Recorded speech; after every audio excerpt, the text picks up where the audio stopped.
Bom dia, meu nome é Romário Oliveira, tenho 58 anos e não posso dizer que fui fumante. Na verdade, eu comia cigarro. Pelo menos o meu vício era econômico. Eu não gastava fósforos, eu acendia um no outro. Como bom católico, eu costumava dizer que o meu coração era de Jesus, mas o meu pulmão da Souza Cruz. Foram quase 30 anos. Nos últimos tempos, eu estava fumando 4 maços de Calton. 3 durante o dia e 1 durante a noite. Antes de deitar, eu colocava um maço cheio na mesinha de cabeceira. Ao acordar, tinha 4, 5 cigarros. Eu acordava à noite, eu fedia cigarro, eu queimava a roupa de cama. Na época, eu trabalhava em turismo e fui fazer o carnaval no Rio de Janeiro. Estava no sambódromo, há umas 72 horas sem um sono decente. Aí, 8 horas da noite, eu recebi um tempo para descansar. Ou seja, ir para o hotel e retornar 4 horas da manhã, quando estivesse terminando o desfile, para recrutar, para pegar o grupo e levá-lo ao seu destino.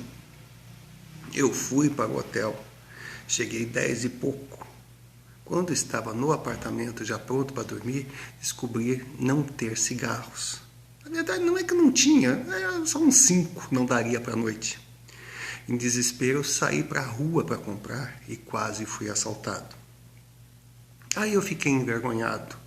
Pensei comigo mesmo, não posso ser dominado por esse vício. Eu tenho que parar. Mas outras tentativas frustradas já haviam acontecido. Então eu pensei em me organizar. Criei uma rotina.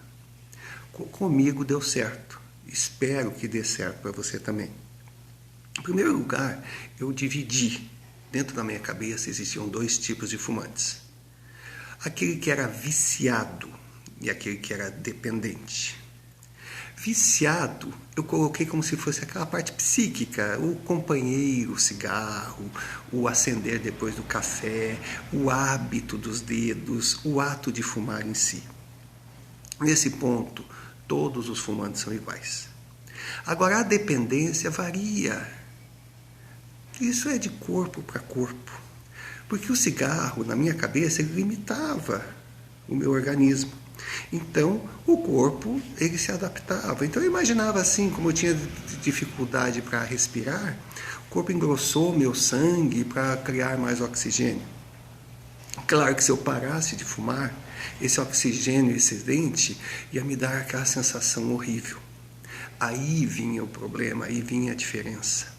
Existem pessoas que não precisam se adaptar tanto ao cigarro, é uma questão física, outros não. Então, como eu, existem pessoas que eram muito dependentes. Outra coisa que eu não queria sofrer era aquela questão assim do me decepcionar com tentar parar e não conseguir. Cada derrota destrói a autoestima da gente. O vício se torna maior. Então, eu simplesmente me organizei. Primeiro, me livrei do nunca mais fumo. Nunca é muito tempo. Eu criei um prazo para mim. Dei 3 meses. Exatamente no final desses 3 meses, eu estaria liberado do meu compromisso, da minha promessa de parar. Ao passar os 3 meses, eu veria o que teria mudado no meu corpo. Se eu percebesse que não dava mais para continuar, eu voltaria a fumar sem ter perdido para o vício. Se eu percebesse que daria, mas que eu teria que procurar um médico para uma determinada reação, eu procuraria o médico. Ou então eu simplesmente renovaria o meu prazo, aquele prazo que eu dei para mim mesmo, algo comigo, eu contra eu. Outro ponto que eu pensei, a minha experiência mostrava, que a gente troca de vício. A gente começa a comer bala, a gente começa a comer demais. Então, começa a engordar, começa a sentir mal. O que eu fiz? Eu peguei canudos, sabe esses canudos de refrigerante? Cortei em pedaços, tipo o tamanho de um palito de fósforo e coloquei no bolso. Quando dava vontade de fumar, eu ficava mascando aquele canudo. Gente, não foi fácil. Eu sofri muito. E cuidei principalmente da alimentação. Antes de começar a minha luta, eu procurei ver exatamente o que eu comia ao ser fumante. E não aumentei um ai. A sensação de fome era terrível. Eu compensava tomando muita água e mascando o meu canudinho. Os primeiros meses foram terríveis. Terminado esse prazo, eu olhei para mim e disse, dá para renovar. Renovei por mais 3 meses. E assim eu estou fazendo. Há muitos anos eu parei de fumar em 1996. Graças a Deus, não me considero hoje um ex-fumante. Eu sou um fumante que tem um vício no corpo, mas enquanto não colocar o primeiro cigarro, enquanto não der a primeira tragada, eu não estarei mais fumando. E pode ter certeza que os benefícios foram muitos. E outra coisa, não esperem que com o passar do tempo vai diminuindo gradativamente a vontade. Isso é uma armadilha, isso é uma mentira, isso desanima. É uma questão mágica. Durante os 2 primeiros anos, a vontade era a mesma, não foi fácil, era uma briga diária, era aquela abstinência, aquela vontade de fumar. De repente, passou. Então não é gradativo. Em um determinado momento você consegue diminuir e isso o teu corpo vai dizer.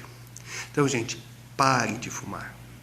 Os benefícios são muitos, mas antes se organize. Eu vi a minha forma, descubra a sua. Dá para vencer esse vício, desde que não caia nas armadilhas que a abstinência traz. E sempre lembrando, não existe ex-fumante. Sabe por quê? Porque durante 7 anos a gente troca todas as células do corpo. Então essas células não estão mais viciadas. As novas não conheceram nicotina. Só que as células nervosas a gente não troca. Em outras palavras, você sempre terá aquela vontade de fumar. Ela vem das células viciadas. Isso fará parte da sua vida, mas no decorrer do tempo, lógico que vai diminuir. Mas nunca jogue com a sorte. Não se dê o direito a uma primeira tragada, nunca mais. Depois da primeira, a casa cai. Então, jogue fora o cigarro, cuide de você, mas antes de tentar, se organize. Vá com força, Deus te ajude, que todo sacrifício vale a pena. O vício é terrível. Romário Oliveira, www.sofadepobre.blogspot.com